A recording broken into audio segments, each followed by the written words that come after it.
ప్రార్థన చేస్తామో అదే పవిత్రతతో శ్రీశైలం నుంచి వచ్చే నీళ్లను కానీ మనం పూజ చేయగలిగితే ఈ రైతుల కష్టాలు తీరుతాయి, మీకు సమస్యలే ఉండవని చెప్పి కూడా నేను మీకు తెలియజేస్తున్నా.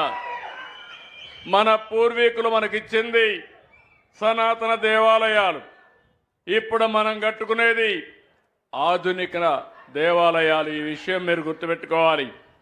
మసీదులు ఉండొచ్చు, చర్చిలు ఉండొచ్చు, దేవాలయాలు ఉండొచ్చు, కానీ అందరికీ అవసరమైంది ఆధునిక దేవాలయాలు. ఆ దేవాలయాలే రిజర్వాయర్లు, జలాశయాలని చెప్పి మీ అందరికీ విజ్ఞప్తి చేస్తున్నా.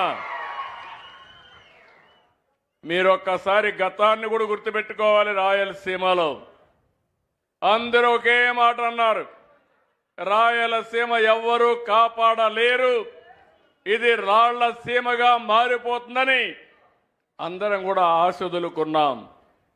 కానీ సంకల్పం ఉంటే ఏదైనా చేయగలుగుతామని ఆలోచించిన వ్యక్తి సీమ గతిని, స్థితిని, భవిష్యత్తును మార్చేదానికి రూపకల్పన చేసిన నాయకుడు ఎన్టీ రామారావు గారు. ఆ తర్వాత నేను కూడా ఒకటే చెప్పాను, నేను మీకు అండగా ఉంటా. రాయలసీమ రాళ్లసీమ కాదు, రాయలసీమ రత్నాల సీమగా చేసే బాధ్యత నాదని నేను చెప్పి ఆ ఉక్కు సంకల్పంతో ముందుకు పోతున్నాం. ఈరోజు మీరు ఒక్కసారి చూస్తే నీళ్లు ఇస్తే రైతులు ఇక్కడ బంగారం పండిస్తారు. మనది వ్యవసాయ ఆధార రాష్ట్రం. సాగు బాగుండాలంటే నీళ్లుండాలి. అందుకే సాగునీటి ప్రాజెక్టులకు ఎక్కువ ప్రాధాన్యత ఇచ్చాం. 14-19 68,000 కోట్ల రూపాయలు ఆధునిక దేవాలయాలకి, సాగునీరు జలాశయాలకు ఖర్చు పెట్టిన పార్టీ తెలుగుదేశం పార్టీ.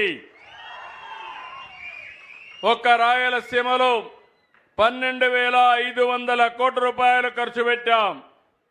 కానీ దురదృష్టం, 5 ఏళ్ళు ఒక పార్టీ వచ్చింది, పేరు కూడా చెప్పను.